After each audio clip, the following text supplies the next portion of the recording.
the record. Senator Padilla. Thank you, Mr. Chair. One of the first things I want to clarify, something I keep hearing, not just during this hearing, but for months and months now from the Trump administration, is that they're going after the worst of the worst. That's the soundbite, that's the rhetoric. And their aggressive show of force is accomplishing the goal. At least that's their claim. The way they present it, the way they talk about President Biden's administration and prior Democratic administrations is like it was never a priority for Democratic administrations to go after criminals, and that Democrats and Democratic administrations just didn't care about the presence of dangerous people in our communities. It's simply not true.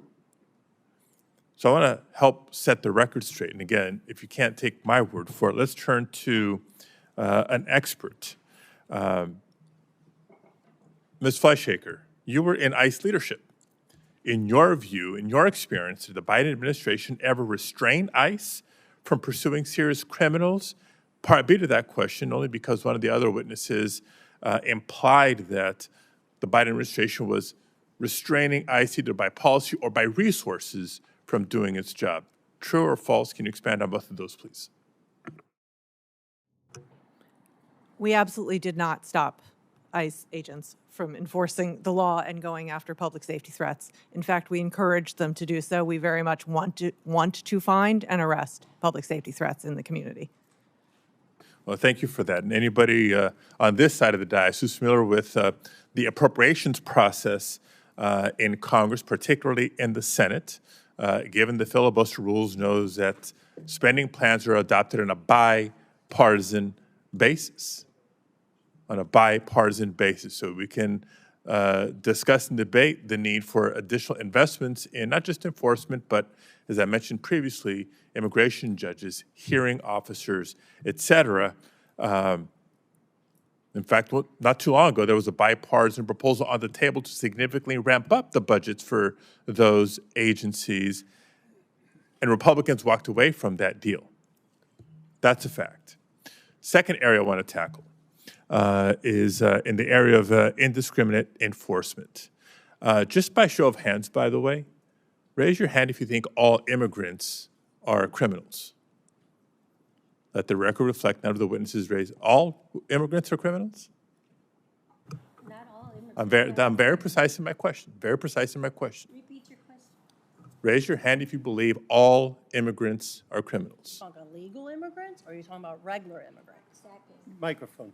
Yeah, he's microphone. All immigrants. I'm using my words very precisely. Are you talking about Raise your illegal immigrants By show of or hands. immigrants who came here legally and did it the right way? Which one? By a show of hands, raise your Well, hand that's if you not, believe yeah, all that's not going to immigrants be are a criminals. proper answer to Or that. even most.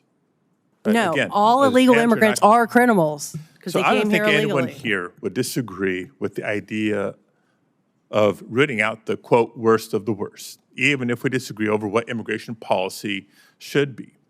But I believe it's unacceptable that these raids are so indiscriminate that they end up sweeping up people with no history of violent crime. Hardworking people trying to give their children a better life, like Alejandro's father, Narciso. Now, Alejandro, question is for you. First of all, I'm so sorry about what happened to your father and what your family's been going through. Targeting somebody like him does not seem to make the community, the state of California, or the country any safer. And it's an insult to our history of welcoming people who want a better life. Now, I agree, we need to modernize our immigration system to make it more strategic, more effective. Is there anything else that you would like to share about the cruelty with which your father was treated or which your family's gone through? I think that the way they treated him and the way they handled that situation was very unprofessional. It showed men who were not trained. It doesn't seem like it. They were running with fingers. They were running with guns in their hand, with fingers on the trigger, pointing it at civilian vehicles. And honestly, I don't think that's for the best of public safety. And I believe that they should have better training and go out and chase after the real criminals. critical. I couldn't agree more. And the more resources, personnel, funding, and otherwise that's directed at, again, just broad-based enforcement is less focus, less prioritization of those violent criminals that we know are out there, the administration knows are out there, but they're not the clear priority or focus. If I may, Mr. Chairman, just one more question in this round.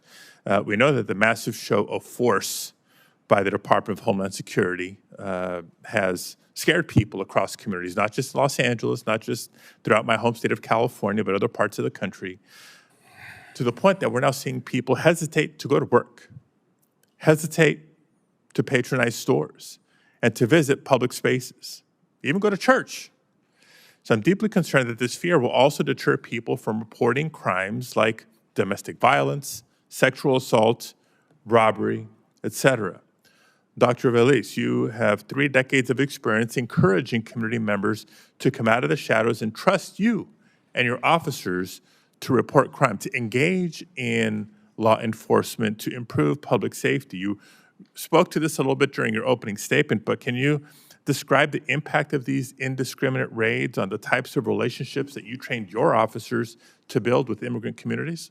Thank you, Senator Padilla, for the question. So under my leadership, Senator Padilla, we spent days, years, weeks. I spent 30 years building trust. Trust is the fulcrum to crime reduction, to the safety of community members, to the safety of police officers. This is an ongoing daily through every single interactions. When the community have the perception that we're involved in immigration enforcement, they are not going to come forward and report crimes. They're not going to come forward and access police services.